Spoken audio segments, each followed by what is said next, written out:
Bonjour à tous, je suis Christophe Bagieux, je suis enseignant au lycée Canto. Je vais vous présenter aujourd'hui un projet qu'on a réalisé avec l'ensemble de nos étudiants. Pour revenir à ce qu'a dit M. Teller hier, on a beaucoup parlé de l'évolution des agglomérations et de l'étude du bâti existant pour essayer de réutiliser le bâti existant. On va faire un petit jeu. On va imaginer que le lycée Canto, qui est sur la partie de gauche de la photo, là, ce soit une friche industrielle. Et puis on va voir comment on peut faire une maquette BIM dans ce cadre-là. Donc on va appliquer ça. Donc à gauche, vous avez la friche industrielle, et puis à droite, vous avez la reconstruction 3D. On va vous expliquer comment on a fait tout ça. Donc le contexte, c'est que depuis 2010, on s'est formé à la numérisation 3D. Et on est rentré dans le BIM par le prisme de la réhabilitation. Alors pourquoi ce choix-là? C'est parce qu'en fait on est géomètre topographe, nous.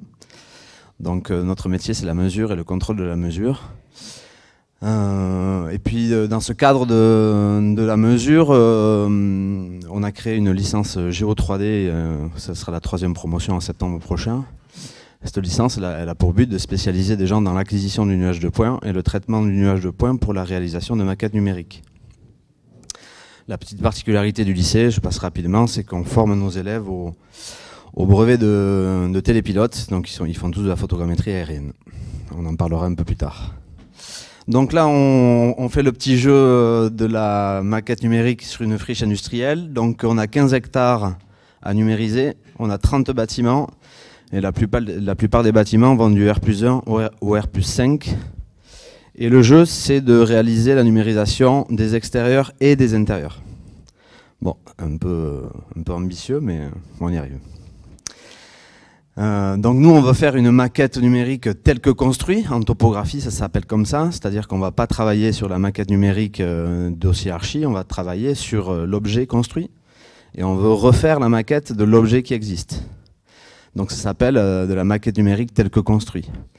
Donc il faut modéliser l'existant, et puis juste avant on va parler de nuages de points. Donc bon, j'imagine c'est un peu difficile de faire ces présentations là parce qu'on ne sait pas qui est dans l'assistance. Donc un nuage de points, voilà, l'objet emblématique de notre lycée, c'est le château du lycée. Bon, le nuage de points, vous voyez, c'est ce qui bouge là. Donc un nuage de points, c'est un gigantesque fichier. Le fichier, vous l'avez en bas à droite, qui va reprendre pour chaque point, les 3 premiers paramètres, c'est la position 3D du point, et puis les 3 autres paramètres, c'est la colorisation du point.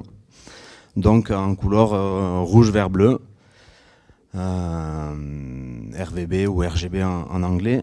Donc un nuage de points, c'est un fichier voilà, avec autant de lignes que de points. Donc ça, c'est un tout petit fichier, un nuage de points. Il y a une quarantaine de stations, ça fait 60 millions de points, et avec un petit mot en bas, on marque que ça c'est un fichier microscopique en nuage de points. Bon, une fois qu'on sait ce qu'est un nuage de points, la question c'est comment on fait un nuage de points. Donc il existe différentes technologies pour réaliser le nuage de points, c'est un mot que j'emploie beaucoup déjà. Les 2 grandes familles, c'est la lasergrammétrie, donc on va utiliser des scanners laser. Et l'autre famille, c'est la photogrammétrie.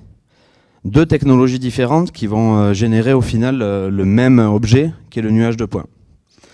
Donc en lasergrammétrie, il y a de la lasergrammétrie terrestre, statique. Donc c'est des scanners laser qu'on met sur trépied, un peu comme la caméra qui est derrière vous là-bas. Et puis l'objet tourne c'est un miroir qui tourne, et puis l'objet tourne sur lui-même. Tac tac, on pourrait faire le nuage de points de cette salle en le mettant au milieu, et puis en le laissant tourner, en quelques minutes, ça serait réalisé. Il y a aussi des lasers mobiles. Et puis il y a aussi des lasers de type SLAM. C'est les 3 grandes familles. Alors la lasergrammétrie statique, c'est la lasergrammétrie d'aujourd'hui. Voilà, la plupart des cabinets de géomètres utilisent ça. La lasergrammétrie mobile, c'est la lasergrammétrie de demain. Et la lasergrammétrie SLAM, c'est aussi un peu des technologies de demain. Donc c'est des technologies qui arrivent là, qui sont au point, mais qui coûtent encore très cher et qui sont assez peu utilisées. Puis la photogrammétrie, c'est quelque chose qui existe depuis très longtemps. Mais c'était fait par l'IGN en avion, donc avec un vecteur qui portait le capteur, l'appareil photonumérique à une grande altitude. Ce qui a changé, c'est qu'en fait le vecteur est beaucoup plus bas. Maintenant, c'est un drone qui fait exactement la même chose. Ce qui a changé aussi, ce sont les algorithmes de calcul, de corrélation d'images qui permettent un traitement plus rapide. Bon, alors le but de notre friche, là, si on revient à Canto, eh bien, nous, c'était d'utiliser toutes les technologies possibles et imaginables. Voilà, le jeu, c'est qu'on a dit à nos élèves de licence, on va les former à toutes ces technologies. Donc on va utiliser toutes ces technologies, on va traiter avec tous les logiciels, et puis on va essayer de faire quelque chose, quoi. Donc sur la partie haute de la diapositive, là, vous avez la plupart des scanners laser utilisés. C'est des scanners statiques sur trépied. Ils ont tous des particularités propres, leur portée, leur précision, leur prix.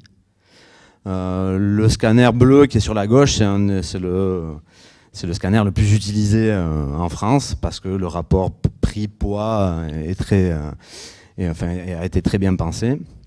Bon, donc quand on veut être précis, on utilise ce type de scanner-là. Si on veut être précis mais beaucoup plus efficace dans le temps d'acquisition, on utilise ce qui est dessous. Ça, c'est des scanners dynamiques. Donc là, vous avez les deux scanners qui tiennent le haut du pavé dans le scanner dynamique. À gauche, ça s'appelle un Robin, et à droite, ça s'appelle un backpack de Leica. Donc en fait, c'est des appareils qui embarquent des scanners, des centrales inertielles, des appareils photo et des GPS. Alors, on s'est dit, bon, 30 hectares, enfin 15 hectares, pardon, 30 bâtiments, allez, on va utiliser le scanner statique pour le château, parce qu'il est joli, on va être précis. On va utiliser le Robin et le backpack pour toutes les façades. Et puis pour les toitures, eh bien, on verra comment on va faire. Alors comment ça marche? Alors, vous allez vous dire c'est génial, enfin, peut-être que certains l'ont déjà vu, mais là vous allez voir, moi, voilà, ça c'est mon élève, il s'appelle Jérémy. Donc là il est en train de scanner l'objet et donc il va faire le tour des 15 hectares, il fait le tour des 15 hectares en 1 heure à peu près. Ben, en 1 heure il a numérisé tout Canto. Voilà. Donc l'appareil qui est derrière lui, vous avez deux antennes GPS pour matérialiser le géoréférencement et le cap. Et puis vous avez un scanner qui est en mode profilomètre derrière lui, qui est en train d'acquérir les nuages de points. L'acquisition se fait aussi simplement que ça. Voilà. Après, bien sûr, il y a des précautions à prendre, parce que c'est un vrai métier. Mais donc lui, il a fait 15 hectares en 1 heure de temps. Donc là, il scanne tout ce que va voir le scan, ce que vous voyez à l'œil. Donc grosso modo jusqu'à la toiture, quoi. Et puis tout ce qui est au-dessus, il ne le voit pas, il ne le scanne pas. En parallèle, il prend aussi des photos, ce qui va permettre de coloriser le nuage de points. Donc je passe rapidement, comme ça, après s'il y a des questions, on pourra discuter. Donc c'est très joli, mais ça fait quoi? Ben, ça fait ça. Donc ça, c'est le nuage de points du rendu du backpack. Et c'est le Robin, donc vous avez le nuage de points colorisé. Et une fois qu'on l'a colorisé, ben, on peut naviguer à l'intérieur. Donc là, si on regarde bien, ben, on a tous les détails de façade. Et puis, si vous regardez bien, vous n'avez aucune toiture. Par contre, on a la végétation, on a la voirie, on a plein de choses qui vont nous intéresser. Et si je continue le film, on va faire tout le tour du lycée. Alors l'acquisition, j'ai vu certains qui me regardaient comme ça, c'est très simple. Bon, par contre, le calcul derrière, c'est un métier. Voilà, parce qu'il faut traiter de la centrale inertielle, des antennes GPS, il faut traiter du nuage de points, donc là, du coup, c'est pas la même chose. Bon, avec ça, on a fait tous les extérieurs. Je vais vite, hein. Bon, maintenant, il fallait faire les intérieurs. Alors, les intérieurs, on a décidé d'utiliser une autre technologie de lasergrammétrie qui s'appelle le SLAM.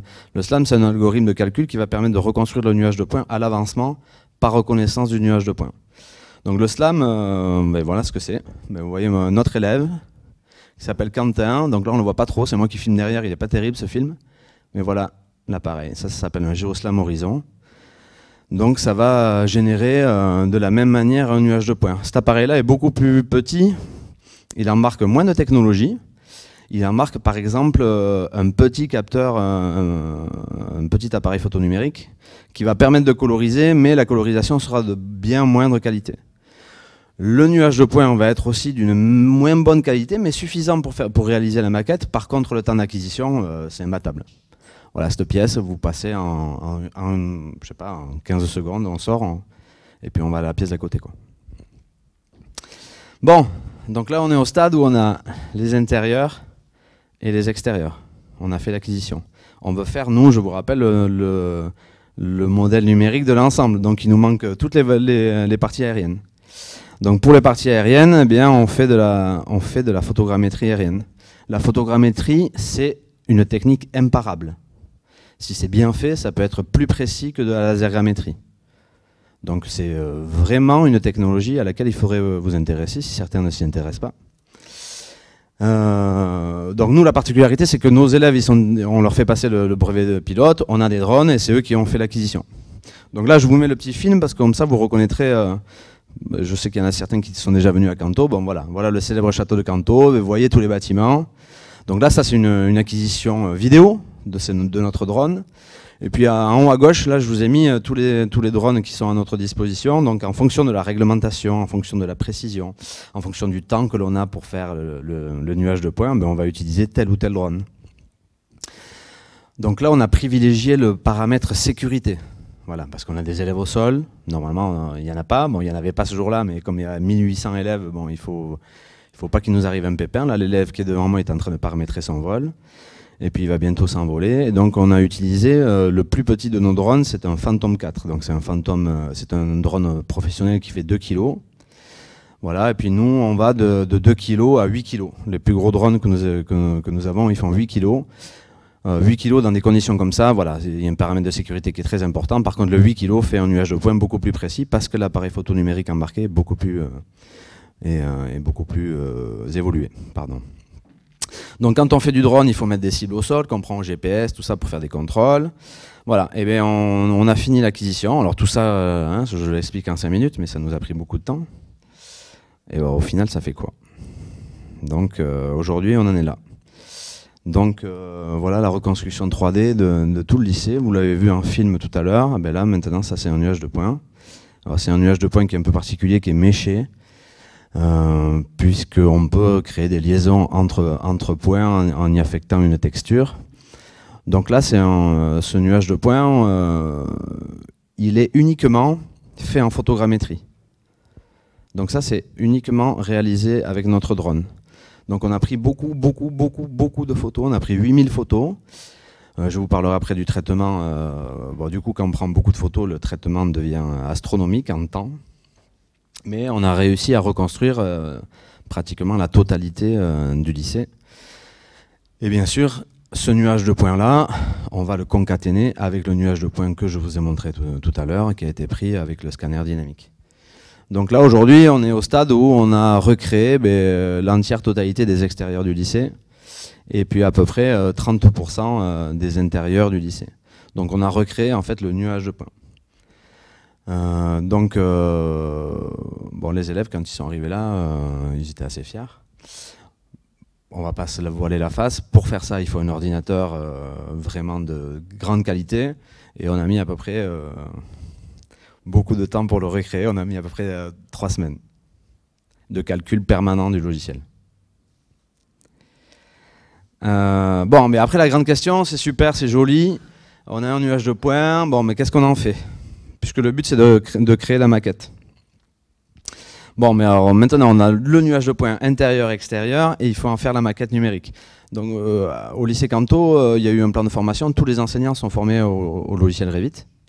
Donc en fait, le but c'est que chacun prenne sa partie et chacun fasse sa maquette numérique. Et puis après on va concaténer tout ça. Donc pour l'instant on a fait, sur les 30 bâtiments, on a fait à peu près une quinzaine de bâtiments. Mais comment on fait pour passer du nuage de points à la maquette numérique? Ça intéresse beaucoup de gens. Donc soit on prend le nuage de points et puis on l'intègre avec un format particulier dans Revit et puis on va venir un peu digitaliser dans Revit. On le fait à la main, ça se fait beaucoup, les professionnels font beaucoup comme ça. Parce qu'en fait on a encore la main sur le choix des points pour matérialiser la maquette. Et puis l'avenir, c'est des logiciels qui vont permettre d'automatiser ça. Alors il y a déjà des logiciels qui existent. Ils vont très bien reconnaître dans cette pièce-là, ils vont reconnaître toutes les arêtes, ils vont reconnaître tout ce qui est d'une géométrie assez stable. Bon, si on a un vieux bâtiment avec un fruit, bon, là, ça passera pas. Donc, ce type de logiciel, je vous en ai amené un. On ne travaille pas trop avec celui-là, mais le film de communication est très chouette et il vous permet de voir. Donc, en fait, à gauche, là, vous n'êtes pas dans une image, mais vous êtes dans un nuage de points. C'est ça le rendu d'un nuage de points. Et donc, sur la droite, je lancerai vite, et puis en cliquant sur certains points qui sont représentatifs de la surface que je veux dessiner, eh bien, lui, il va me reconnaître tous les points qui sont sur la surface et générer toute la géométrie des limites de cette surface. Donc, par exemple, le mur qui est là, si je clique 3 points, mais il va reconnaître tous les points qui sont sur ce mur-là. Si le nuage de points a été bien fait, c'est-à-dire s'il est bien fait, ben, on aura vraiment un mur. Et donc il va le reconnaître, il va générer toutes les arêtes, et puis ça va nous permettre de gagner un temps fou pour la modélisation. Voilà, alors c'est très bien, c'est très joli, l'avenir c'est ça. L'avenir c'est de donner le nuage de points à un algorithme de calcul, certains commencent à le faire, qui va générer lui-même tout seul la maquette. Bon, je suis assez sceptique, mais bon, ça viendra, mais il y a quand même une grosse part de contrôle, quoi. Alors vraiment très rapide pour que ça nous laisse du temps pour les questions, si vous en avez. Donc là, aujourd'hui, on a fait 100% des extérieurs, on a fait 40% des intérieurs, et on a fait à peu près 30% des maquettes. L'idée, c'est qu'on s'en serve pour la gestion du bâti, de cette maquette finale. L'idée, c'est qu'on fasse une application smartphone pour la visite du lycée. On est déjà capable de la faire, là, avec ce que je vous ai montré. Et puis, gérer les équipements de lycée. Alors moi, je me suis dit en conclusion, qu'est-ce que je vais dire à tout ça? Peut-être que certains ne connaissent pas ces technologies et se sont dit, ça a l'air pas mal ça. Alors c'est pas mal, c'est même imbattable. C'est la nouvelle topographie. Ce que je vous ai montré là, c'est le plan de demain. Les plans 2D dont on parle là, dans quelques années, on ne livrera plus le plan 2D, mais on livrera, les géomètres ils vont livrer des nuages de points. Dans ce nuage de points, on peut faire toutes les mesures que l'on veut, on a la couleur, enfin je veux dire, c'est une somme d'informations imbattable. Par contre, ces technologies, elles doivent être dominées. Voilà, parce qu'on a vite fait de prendre des photos, on a vite fait de reconstruire de la 3D, et cette 3D, la vraie question, c'est donc les technologies doivent être dominées, attention au rendu, il est très beau, mais est-ce qu'il est juste? Voilà, parce que si on va passer des heures à modéliser sur quelque chose qui est complètement erroné, donc c'est un vrai métier, la numérisation 3D. Il faut être du monde de la mesure, parce qu'en fait, quand on est du monde de la mesure, eh bien, on va contrôler ce qu'on fait. Donc on met en place tout un tas de technologies autour pour avoir des points de contrôle et pour pouvoir dire, ok, là, ce que je te donne là, tu peux y aller, c'est juste, entre guillemets. La maîtrise de ces logiciels, c'est extrêmement chronophage. On parle beaucoup de Revit. Bon, Revit, ça a au moins le mérite d'être là. Ça a au moins le mérite de rester pendant longtemps. Si vous vous formez à Revit, bon, vous êtes assez... Enfin, vous êtes tranquille pour quelques années, quoi. Bon, et nous, en fait, ces logiciels-là, ils changent tout le temps. On a mis quelques tutos sur Eduscol. Ben, on en a mis un il y a quelques années, le laser grammétrie, il y a 2 ans. Bon, ben, le logiciel qu'on explique, enfin, dont on parle, ben, il a tellement changé que nous-mêmes, on a changé de logiciel. Donc, c'est des technologies qui sont en perpétuelle évolution. Voilà, pour s'y mettre, il faut vraiment s'accrocher, mais voilà, si on aime, il n'y a pas de problème. Il faut avoir des ordinateurs. Voilà, nous, nos ordinateurs, c'est des... Bon, c'est pas des ordinateurs extraordinaires, mais c'est des i7 avec des cartes graphiques importantes, avec 64 Go de RAM. Voilà, et si on veut que nos étudiants travaillent, il faut qu'ils aient ça. Donc nous, en licence Géo 3D, ben, mon patron il m'a dit ok, on le crée. Super, sauf qu'il faut acheter 18 postes comme ça pour tous les étudiants, parce que s'ils voient que le prof faire, bon, ça n'a pas d'intérêt, quoi. Mais par contre, c'est une formation innovante et motivante. Bon voilà, nous on a complètement changé de métier. En 4 ans, on fait plus rien. Enfin, si, on fait un peu ce qu'on faisait avant, mais enfin, on a complètement changé de métier. Les élèves, pour les élèves, c'est vraiment passionnant.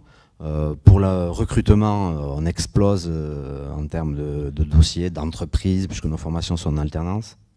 Et puis pour l'insertion professionnelle des jeunes, voilà, la dernière licence Géo 3D, ils étaient 18 en apprentissage, ils avaient 99 offres d'emploi, et les 18 étaient en apprentissage et avaient les entreprises qui voulaient les garder en apprentissage. Donc en fait, ils n'ont pris pratiquement aucune des offres d'emploi qui étaient proposées. Donc voilà, si ça vous intéresse, ben on a mis quelques ressources sur Eduscol. Il y a une ressource sur la laser grammétrie et une ressource sur la photogrammétrie avec des photos, avec le tuto du logiciel qui explique comment on fait. Donc si vous voulez vous lancer, c'est possible. Et voilà, j'ai été rapide, donc j'en ai fini. Si vous avez des questions, je suis à votre disposition.